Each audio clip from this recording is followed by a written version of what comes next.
everyone, this is Tessa. Welcome back to my channel. I have decided to try and do Megan McCarthy's chronic illness and disability tag.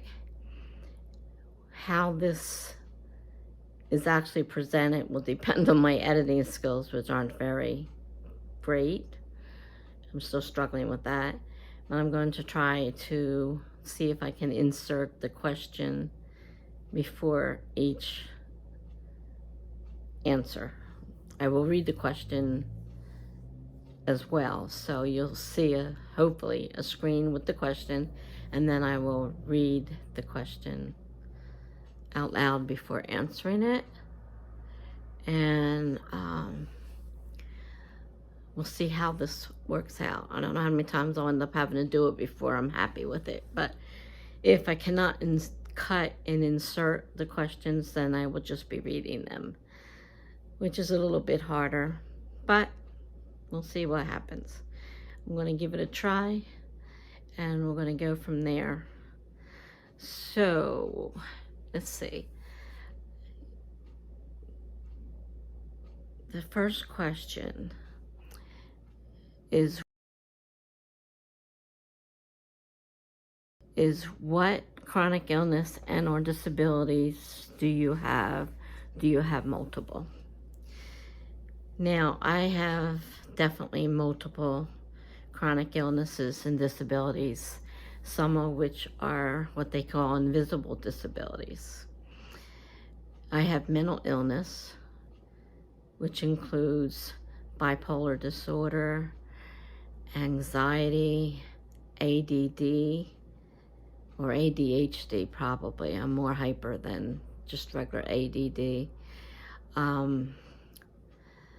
OCD, PTSD, borderline personality disorder, and there are many personality disorders, and I happen to have symptoms from several of them.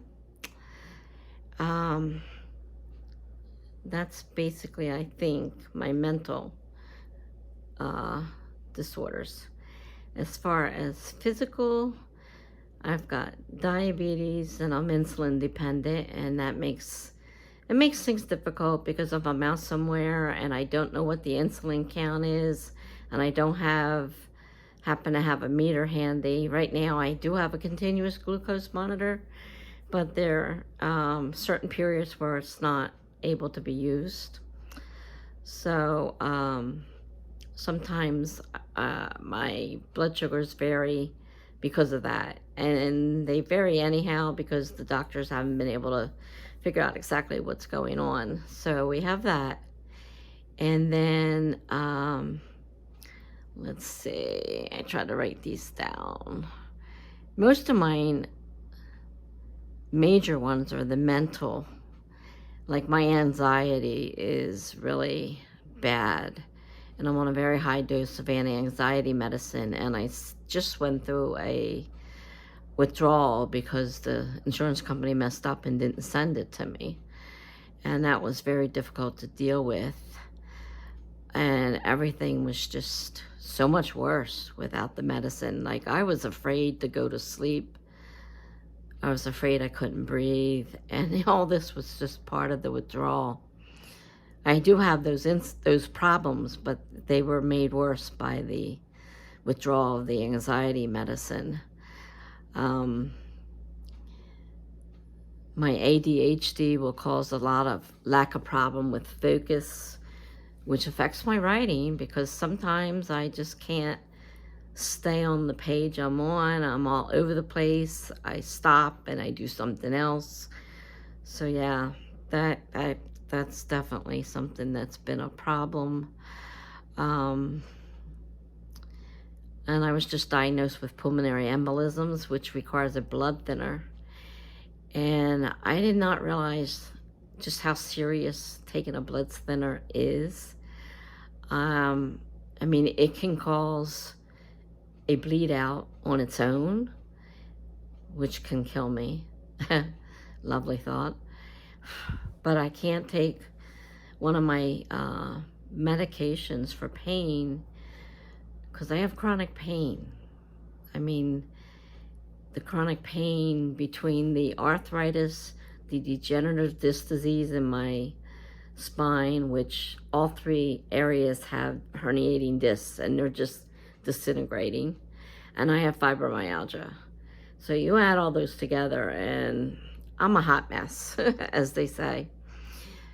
But I went the other day to get blood work done and did not realize that just how much that blood thinner affected me. And it took a while for her to get the bleeding to stop. And then she puts the little piece of gauze on and the tape, and I leave, and I get home and the thing is soaked.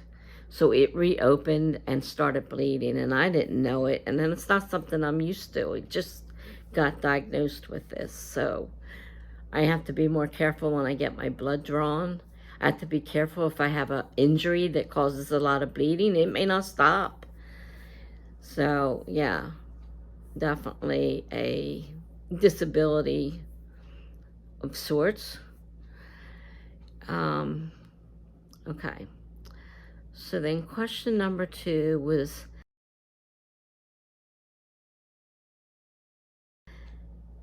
have you had your chronic illnesses or disability your entire life? Yes. I started as an infant with anxiety. The bipolar started within a few years of my birth. But in 1956, nobody talked about mental illness at all. So it was hard getting any kind of help. My parents didn't even know what was wrong with me. It took until I was in my 30s and had a mental breakdown that we were finally able to track back and figure out what was wrong. And the bipolar disorder has a lot of different sides to it. So it affects everybody differently. And at the time, we tried medications. I couldn't find anything I could take, so I didn't go on medication.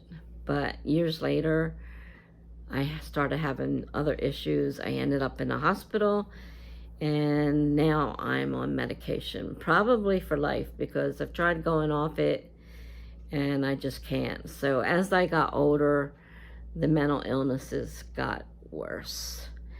And right now, I'm mostly controlled. There are still times when the anxiety gets me, the manic will get me because I'm out of control during that period. Uncontrolled spending, grandiose ideas. That's where I started thinking, oh, I can take my one book and I'm going to make this major series. And I was all gung-ho, and then all of a sudden I'm in the, depression phase. And I'm like, I don't even want to write book 1, let alone a series. What was I thinking? Well, I wasn't thinking. I have no control over it. It's just something that happens, and I just have to go with the flow. So yes, I've had them my entire life. Some of them are later in life, obviously diabetes started later. The pulmonary embolisms came later. Those are things that came in a later time. And chronic illness, I've had all my life as well. Even as a child, I was in pain for a lot of different things. The arthritis started by the time I was in my 20s. I had arthritis in my fingers so bad I could barely use them. And, like typing is, even now, typing is very difficult because of the pain in my fingers. Or writing. It doesn't make a difference what I'm trying to do. My fingers are just in so much pain. And so, yeah, it's affected my entire life. Number 3, what healthy coping skills have you learned from your chronic illness or disability? As far as coping skills, distraction is one big thing.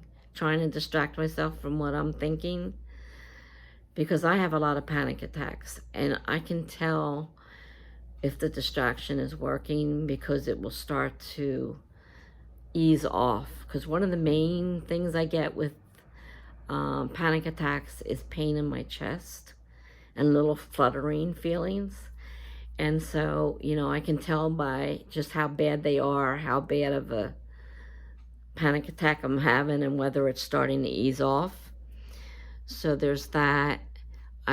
Deep breathing. Sometimes I'll just deep breathe for a while and kind of slowly breathe, slow down the breathing, calm down the panic attack. I was on a train traveling by myself, and I was in a major panic attack. And I was so afraid that something was going to happen.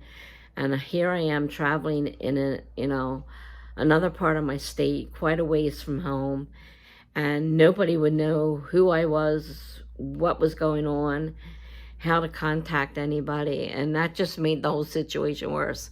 So I was like constantly, deep breathing to try to bring that under control. And also for me, talking helps. To be able to talk out the situation. And yes, sometimes I repeat myself over and over, but it's just something I need to help me cope. So some people are willing to listen, and my family's not one of them. They don't want to hear about it. Number 4, do you apply your experiences to your writing? Actually, not really. My characters are all pretty normal characters, and I don't really write about, unless I'm writing something on that particular subject, it doesn't really show up in my writing at all. So that was number 4.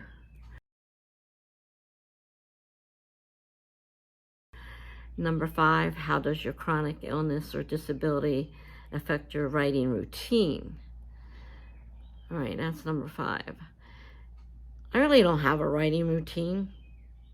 I simply write when I feel in the mood to write. Some days I won't write at all. Other days I spend all day writing. I get an idea and I run with it. So there is no real routine, unfortunately. That was 5.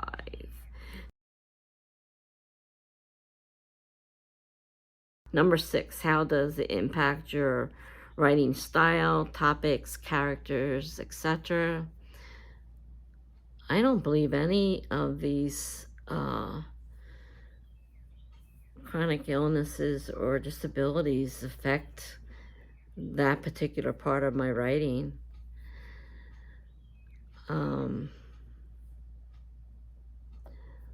Let's see. That was 6. Yeah, I don't believe it does affect anything. Not at this point, anyhow. Number 7, what about your chronic illness or disability has surprised you? I think the biggest surprise is the constant change. It's never the same thing at any given time. I do need meds now, and getting a medication to work, I know that down the line it's only going to work for so long, which means going through the whole process all over again. These medicines aren't really designed to be used forever. Most people's bodies are constantly changing. So that did surprise me. I figured that once I found a medication that worked, I would not have to go through that process again, and it is a hard process. I mean, you're going through, all kinds of symptoms, allergies, all kinds of things. I mean, some people, they could probably take one medicine and it doesn't bother them, but I'm not one of those kind of people, unfortunately. Number 8, how did your family react? My family it's not very supportive at times. Sometimes they are, but most of the time it's like, we don't want to hear about it. You know, you're interrupting our lives. We have children to take care of. We can't be taking care of you. And they're trying to force me into a nursing home. So finally we got the Medicaid care manager to say that there is an option in between, which is assisted living. And so at this point, I am trying to get into assisted living, and I think my kids are under the impression that they can just stuff me in there and they're not going to have to deal with anything. I don't think that's the way it works. So they're in for a surprise.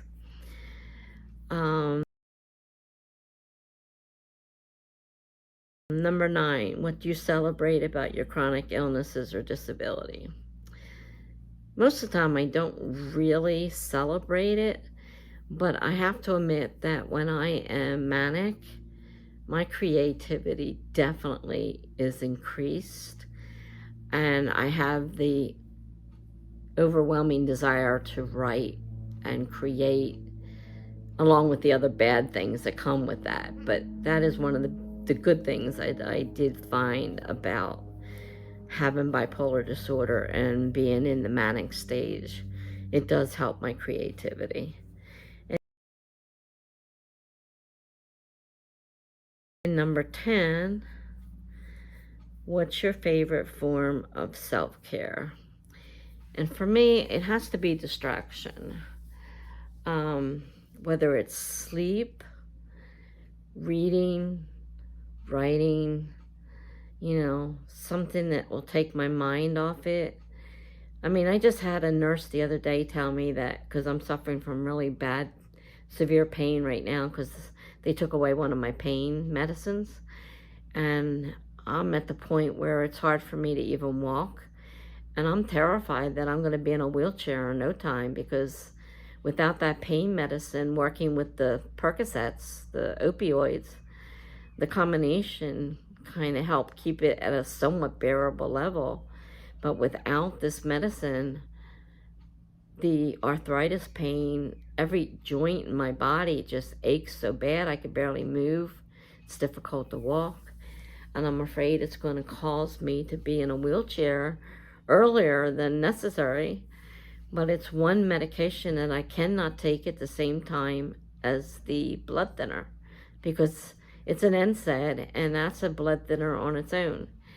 And it's already dangerous enough with the blood thinner causing a possible bleed out, without this medicine making things worse.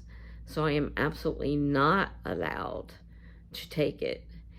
And of course that means the only thing I can add is the acetaminophen, and it doesn't work. I know from prior experience it won't even take a headache away. And I've tried using it before, and of course the hospitals insist on using it, and it's like, you're not helping me. I need my other medication. And they said, sorry, you can't have it. So the doctor flat out said, you've got to stop it. It's dangerous. We can't have you taking this medication. So I don't know where this is all headed. I really hate to be in a wheelchair the rest of my life, because I can no longer move. I have physical therapy trying to help, and I don't know whether or not they're going to be able to, undo something that is basically chronic pain from my childhood that is constantly getting worse. It's not going to get better. My spine's not going to regenerate itself. It's degenerating, and, eventually they might have to fuse it. And, then there won't be much movement. So, things are kind of bleak, and it's not helping my depression right now, which is part of the bipolar, but depression couldn't be a thing on its own. So that's my tag for chronic illnesses and disabilities. I thank Megan McCarthy for putting this out there. I'm not going to tag any specific persons. If anybody's interested in doing the tag, please, by all means, do it. I believe the original video was on Megan McCarthy's channel. I will try to put her channel down there because there are so many Megan McCarthys. Finding her is hard. Maybe I can even, if I can find the exact video, I can put that in the description as well. I'll see what I can find and put down there if anybody's interested in doing the tag. And I hope that when I try to edit this and put the questions in there, because they're too long to put in there as a title and put it in on the screen. The questions are kind of longer. Some of them I might be able to do, but for the most part, some of them are long. So I'm going to try to insert a page. And I may find myself doing this again. It wouldn't be the first time I had to redo a video because it didn't work the way I wanted it to. I have to learn how to cut and insert things into my video. And I haven't figured that out yet. So, anyhow, thanks for watching. If you like my videos, please subscribe, hit the notification bell. I try to do at least one video a week, occasionally 2, rarely 3, but you never know when something comes up and I will have to post a video. So it could be, you know, a small dry spell and then a bunch of videos and then another dry spell.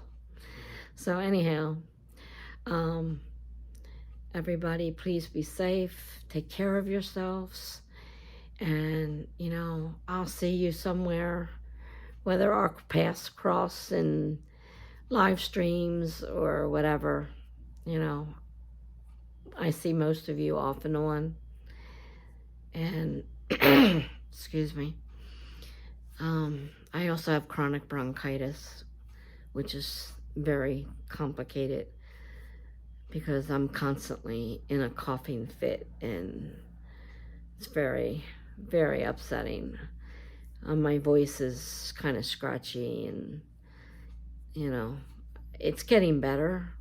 I just had 2 more chronic bronchitis spells, so, you know, I'm trying to get over them, and my voice is a little scratchy. So I'll talk to you all sometime soon. Be well. Bye now.